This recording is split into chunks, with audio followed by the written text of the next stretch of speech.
Hello everyone, welcome back to the Horizon Motorsport YouTube channel. Today's video is all about F1 rookie drivers in the wet. Because I went to Silverstone and I was there in the wet and I saw 5 out of 6 rookies retire or not even start the race.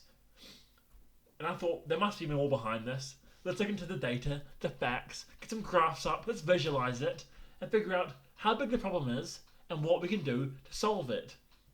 So straight away, we can see this graph beside me shows the finishing position of a rookie driver over the last 5 years when it's been a wet race compared to when it's been a dry race. So as you can see, during a dry race, 15% of the time, they might retire. 65% of the time, they're not in the points. 19% of the time, they are in the points, but 1% of the time, they're on the podium. So this kind of gives you an understanding of, on a regular F1 race weekend, how good can a rookie be? It's not quite a large data set, I think over 100 or so races. So quite, I like it, you know. It's a large data set, happy with it. But then we get to the wet information. This is where it's crazy. A rookie driver, flip a coin, heads, they retire in a wet race. Tails, they don't retire in a wet race. Even if they finish a race, they only have a 14% chance of scoring points from what we've seen so far. And given that wet races kind of give up mixed results, you know, people finishing on the podium that shouldn't be on the podium, Hulkenberg, it's crazy to think that even in a wet race where things are mixed, they're not scoring points more often, you know. It's just the whole performance as a whole gets obliterated when you compare them to regular drivers. So let's do that right now. Let's get up F1 rookies against non-rookies in the wet and the dry. Let's see how big the difference is.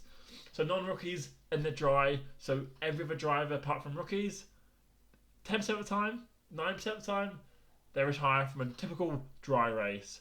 That goes up to 15% over the last 5 years for a wet race that they retire. So a 6% difference, so the 6% more likely to retire when it's a wet race for a non-rookie.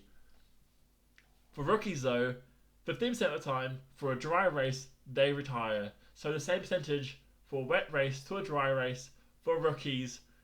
So they're not as bad, but then when you see a rookie in a wet race, at 52%, that's a huge kind of, I think it's a 37% jump from that dry to the wet race, which just shows that they aren't as good as the F1 drivers in the wet, the old F1 drivers in the wet, these rookies. So why is that? You know, I think it's very common to be like, oh, well, they don't have experience in an F1 car in the wet. You know, that they haven't been there and done that.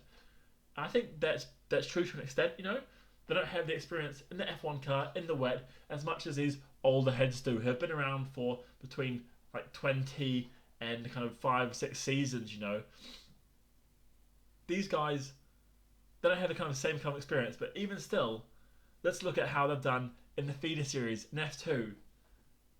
When it's actually been a wet race, you know, or even partially wet, when it's been a half wet race, like when the track has been wet, they're only actually allowed to race less than 50% of the time at 44%. So this means like you got a race weekend in Silverstone, there's 30 races, there's 30 laps scheduled, you know, they're going to be finishing around like 12 or 13 laps of those, to be expected. This is because they like to cancel races, like we saw in Sochi in 2021. Then we had one race in Austria that was cancelled. In Silverstone, it felt like it was going to be cancelled, you know. Australia, earlier this year, was cancelled. They just they have these wet tyres and they don't use them. And I think it's the same case in Formula 1, where they have the technology and the options to go wet tyres, visibility is an issue, but just race slower, you know. But still, they're like, okay, it's too dangerous for the drivers to go out, which means that these drivers aren't getting the experience in the kind of semi-F1 kind of tier kind of vehicles. So that when they get to F1, they don't have that experience and they can't kind of elevate themselves to a similar level as the F1 drivers. They're not getting the experience in F2 just because they're not given the kind of option to go racing. So yeah, I think there must be something they can do in F2 to let them go racing more when it's wet, because this number is not okay. I might do some research into an F1 kind of comparison over how many laps we get in the wet when it is actually a wet race. So how many laps are behind safety car or just get cancelled, like we saw in Spa all those years ago. So yeah, that's kind of been my take on rookie F1 drivers in the wet. They're so much worse. And it comes down to they're not being given the option in F2 to race in the wet and given that experience, So maybe something needs to be done at Formula 2 level to kind of help elevate themselves when they get to Formula 1. I know there's similar issues on Formula 1.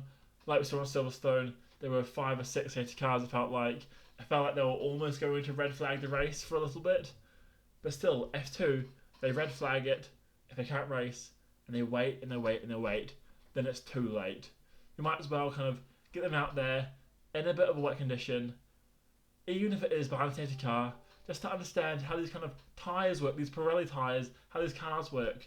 So yeah, let me know what you think down in the comments below around rookies in the wet. I'd love to hear it. If you like this video, please subscribe.